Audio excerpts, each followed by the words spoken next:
It's time for the show that engages with people of the combat sports world.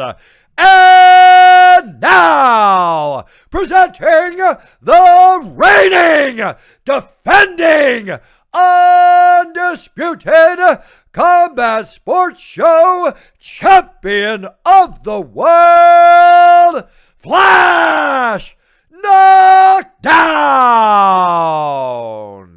So, Teddy, let's now look at your flashlights and back to that date in October 2018 and your MMA debut at UKFC 8 in Preston versus James Seddon. The first thing I wanted to ask is pretty much all of your domestic MMA fights have been in the Northwest, which is quite a distance from you're based in Chesterfield. Does it help or hinder being the away side? I'm lucky that I've had a good support of fans when the crowds are there, that a lot of the people from Chesterfield that train with me and my friends and family all come down and support me. So I always feel like I'm the home side a little bit because I can hear them screaming. But to me, it doesn't matter. Obviously, a lot of my fights have been in the Northwest because that seems to be quite a hub for shows in the UK. Yeah. And where I'm from, there's maybe been one or two shows in the past year. So Cage Steel in Doncaster? Yeah, Cage Steel in Doncaster. They had a Sheffield show, which it didn't quite work out with timings, but I was desperate to get on that. So if that happens again, that would be certainly a good ticket seller for me. Yeah, I bet it would be. I bet. And I saw your weigh-in pose, which you've carried into other weigh-ins, looking like one of the Diaz brothers. What do you admire about them? Yeah, I know what you mean, like arms up, proper Diaz style. That's it. That's it. But I think I've never met a man who follows the sport and doesn't like the Diaz brothers. Like they're so entertaining to watch. They just come in badass, and yeah, I think what is there not to like about the Diaz brothers? They come to fight, and that's what a fighter likes to watch. That's true. That is true. And speaking of weights, has your pre-fight meal and refueling changed much from your first fight, Teddy? I'm trying to think back to what I had. Steak. No, my coaches wouldn't let me have that. No, okay. Sits on me too stodgy. But I like to fatten up a little bit. But I think it's pretty simple for me. It's kind of whatever I've been eating throughout fight camp and what's fueled the rounds. That's what I'll have. So lots of like porridge. That's my go-to breakfast, and like eggs and avocado. Just nice, simple stuff. As tempting as it is after weigh-ins, you want to fill your face. You've got to keep discipline for one more day and not waffle down the steak and the cookies and all that good stuff. True. That's for after. Yeah, that's for after. That's for after. That's the biggest celebration for me. Yeah. I like to drink, but after a fight, but it's the food that comes first. That's true. That's true. The opening round of your fight with James Seddon was one of the best rounds I can remember from two debutants. You were both fearless and landed some heavy blows. What did your coach, Kev Taylor, say to you in between rounds? I'm not quite sure what he said to me between rounds. It was a good opening round. It was good.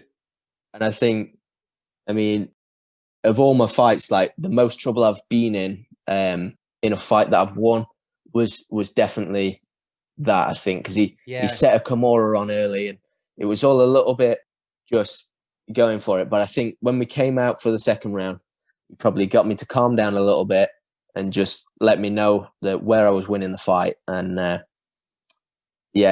came out there, and I think it was evident when you look at the second round, the gas tank, he'd expended all of it, and I could go like that for another 3 rounds. So I think it was just getting me to realize that I can calm down and keep that pace. When you're two debutants, you don't really know what each other's going to bring. So that's the weird X factor to that. So I was expecting him to be more of a striker, and I think he was perhaps a grappler. So I was teeing off on him on the feet, and really I should have kept it there, but I love my grappling too much. So yeah. Speaking of which, it was in your corner where Kevin James was shouting out instructions. before you locked in the DAS. How useful is it to hear that? And would you say that's one of the benefits of competing in front of no crowds? Yeah. I think if you've got the right corner, you can hear them with a crowd or without a crowd. But I remember when they yelled the instructions to me there, I could hear it, and it's something that I went for in the gym. So it was, they could have explained it to me or not explained it. If someone gives me their neck like that, I'm taking it. So you're taking it, yeah. Yeah, for sure. But I think without the crowds, you can hear your corner a lot better. But you can also hear their corner. That's what I like. True. I like hearing their corner, and it's almost like being one step ahead in a video game. You know exactly what they're going to be trying to do if they're a fighter who listens to their corner. True. And describe the feeling of winning on your debut, Teddy. And could it have gone any better? No, I think that is the perfect debut. It didn't go all my way, and I kind of like that. But it was pure just ecstasy. There's no feeling like it, and I think it's evident that from that win, it got me addicted, and that's why I'm here today doing what I do, because there's nothing like that feeling. And due to the blistering start, Brian Lacey on commentary didn't finish explaining why you were sent back to the changing room prior to the start of the fight. Care to share why? Yeah. I could maybe not say, and this could be like a little unsolved mystery, but you gotta say. Yeah, it was. I was getting ready for my fight, and I'm like a little vain lad, and I was thinking, I want a bit of hair gel in so I look good for the fight pictures after I beat him up. and the guy checked me before the fight, and he said, you can't have hair wax in if you sweat it out, and it'll like go in your opponent's eyes or something. So we had to run backstage and like wash it out my hair, dry it. And I was like, do I look good? Do I look good to my coach? And he said I look good. And anyway, I did less talking with my haircut and more talking with my skills in the cage. So you did indeed. Okay, I was wondering. Thank you very much for revealing that, Teddy. Yeah, that's a Flash Knockdown exclusive right there. Absolutely. Thank you so much. And 6 weeks later, Teddy, you competed on Cage Warriors Northwest Academy 4 against Mike Thompson, and a guy you will forever be associated with. However, if the original matchups went ahead as planned, this fight may never have happened. You were initially paired with Mark Whittingham, and Mike was due to face John Carney. So talk us through how you were eventually matched with Mike. Yeah, so Mark Whittingham, I think it is. I forget his name, but correct. I was meant to fight him first, and he pulled out the fight. I think we were scheduled to fight before my debut, and he ended up, like, his coaches watched that and they said he's not ready, which is fair enough. It's one of those things with debut guys. Sometimes he saw it and he didn't like what he saw, so he didn't want that fight. And I think Mike's guy got injured, so it's just one of them where we were both scheduled to fight on the card. We were both without opponents, so just put them together. The answer is always yes when I get sent through a fight. So you're like the man from Del Monte. The man from Del Monte knows they'll be perfect. The man from Del Monte says yes. Say yes to the best. Yeah, well, that's me then. That's me for sure. Okay, and we should also remember, and to provide context, Teddy, so that the people know what kind of a badass you are, that at the time, that was a dangerous fight to take. First off, you were 18, and I think he was about 29. And that was only your second fight, and on a pretty big stage at the Liverpool Olympia. Did you suffer any doubts during the lead up? No, I wouldn't say so looking back at it. I'm always very confident, and perhaps probably a bit too confident for that one. The young 18-year-old coming off a debut win, lots of attention on me, saying after my performance, and perhaps maybe not doubts, but a bit too confident. And his previous fights, he looked good before that. He knocked a few kids out before that, so it was obviously a tough fight. And looking back at that, I still think I did really well to say where I was in my career in that fight, and I think I could have won that fight quite easily and had nobody arguing against me. Yeah, agreed. So just on that then, Teddy, so the fight went the distance and you appeared disappointed with the judge's split decision. How did you have it at the time? And did you still agree with it after watching it back?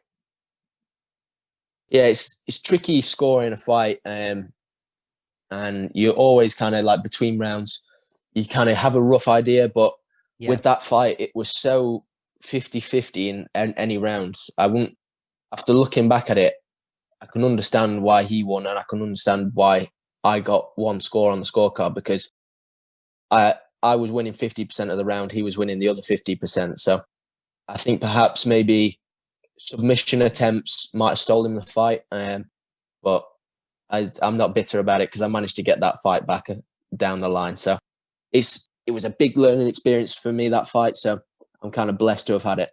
Good. Great attitude once again.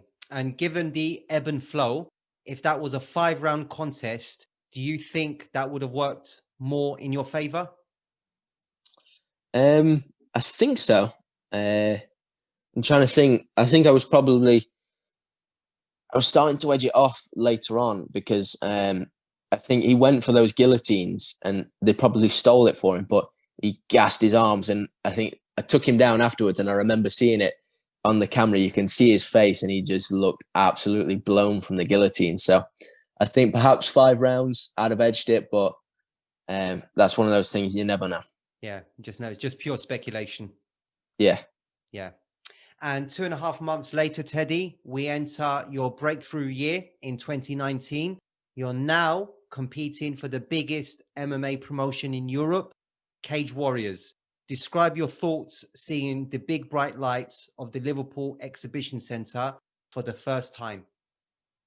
Yeah, that's by far the best place I've ever fought in terms of it was a big pro show. The lights are on you, and it's a different experience when the lights are on you in a big venue like that. So when I got there, I was a little bit in awe for the first 10 minutes. But as far as experiences go, that is up there with all the professionals, the way the show was run. It gives me a taste for when I turn pro. I think Cage Warriors is definitely going to be an organization that I want to fight for. Absolutely. And what about having Mark Goddard as the third man? Yeah, like you say, it's another fanboy moment for me there. Yeah. Walking to the cage, and I'm like, I recognize this guy as Mark Goddard, but it was a good moment to have him there, and a little bit of like a claim to fame. Yeah. And you met Darren Till backstage that night? Yeah, it was. He was there warming up Tom Aspinall, his teammate, and we saw him in the room warming him up, and I thought, I'm not going to let Darren Till be there and not ask for a photo. So of course not. I went and bugged him for a photo, and I think Colin Heron, he was in there. He didn't look too happy. He always looks a bit grumpy, but he didn't look too happy. Me busting in there, warm up, and trying to get a picture. Yeah. And Richard Luntz, your opponent, posed a tricky test, fighting out of titanium in Liverpool, and has a karate background. His last fight was a majority decision loss against Tommy Coyle, who drew with Mike Thompson. So again, not an easy fight, and particularly following a loss. The fact that you train as a mixed martial artist, does that give you the confidence to face anyone, or is there a style of fighter you prefer coming up against? It's anyone really. I think styles make fights, so it's always good to be presented with a new challenge and gives you something to focus the fight camp around. But he had a karate style background, and that's always quite a fun style to fight, because not many guys in the gym replicate that style. So it's something a little bit different. And but by the time that fight, there's no real footage on that fight, and I suppose for anyone trying to find it, there's a blurry crowd video, but they didn't televise those fights, and it was a clean performance. I landed probably the best right hand of my career on him, and it wobbled him, and then the rest just ground and pound. So that's a nice fight that I wish was out there. If someone could ever find that video in the archives, then it's a good watch. Well, I'll do my best to describe it. It was an absolutely dominating performance winning via ground and pound in just under 2 minutes of the first round, and in almost similar fashion to how Richard won his debut. How much satisfaction did that win give you, and where does it rank overall? Yeah, it was a good win. Obviously, that was coming off a loss, so that's a nice X factor to that fight. It's nice to getting back in the winning column, and in front of the crowd like that, and in a nice venue, it felt good. So I wouldn't say it's up there with some of the other wins I've had, but it was certainly a good experience. Okay. And a month later, Teddy, you traveled to Preston again to take on Gabby Lolo, in which was another high moments in your career. An exciting matchup, bearing in mind you were both coming off first round finishes, with Gabby achieving a head kick knockout in his debut at UKFC 8, where you made your debut. He came storming out of the blocks. You managed to get the double leg and eventually the anaconda choke in 36 seconds. Describe your emotions at that time. Yeah, it was a slick finish. Very. And I was loving that. I think that was kind of the fight that propelled me towards the belt a little bit in the UKFC. And me and my teammate had been kind of like winding each other up a little bit, like saying, "Oh, I'm going to finish him faster than you finish your guy." And he went out there and got Tom. He grabbed like a 1 minute 15 finish or something. I thought, oh, no way I'm going to beat him. And I just came out of there and pulled that one out. So easy. That added a nice little push into it. I think just anything he can do, I can do better. Yeah, so he got the drinks in. Yeah, exactly. That's how you need to be, a little bit competitive. He was buying drinks for the night. Always. So let's now fast forward 6 months, Teddy, to your first shot at MMA Gold for the vacant UKFC lightweight strap. A shot you've been demanding since your win over Gabby and cemented after your impressive unanimous victory against Aftab Javid. Did you see the fight with Aftab as the number one contender fight? Yeah, they kind of build it to me as that. I think the champion that they had at the time was going professional, so the belt was going vacant, but there was just like a little bit of like a weight between that or something. So they said me and Aftab was the number one contender fight, basically for the belt, as far as I was concerned. And he had some good wins on UKFC, and he was another fighter that I kind of saw on that show building up at the same time as me. So it was a good test. Yeah, it was like grappler versus grappler. Yeah. Yeah. And you won. Yeah. Standard. Exactly, mate. It's standard. Yeah. That's how it works when a grappler comes against me. And your initial opponent for that particular fight, Teddy, was my guest on episode 7 and 10, Connor Hughes, who, of course, you competed against only last month. Connor was coming off his epic encounter against another high-level amateur lightweight in Marcus Lewis. Does Marcus represent one of the few challenges you have left to accomplish in the amateurs? Yeah, I'd like that fight. I've asked for it a few times. And I'm even talking about Almighty when they're getting back up and running. I'd love to come and take his belt off him, but I'm not sure if Ray will give me that fight. So we'll see. I can keep asking for it, but if they give it me and if he wants it, then I know how it's going to go, because I fought his teammate Richie Lunt before, who has quite a similar style. And not to compare the two, because I think Marcus is a much more well-rounded martial artist, but I seem to do well against karate guys. Yeah, Connor as well. Yeah. Yeah.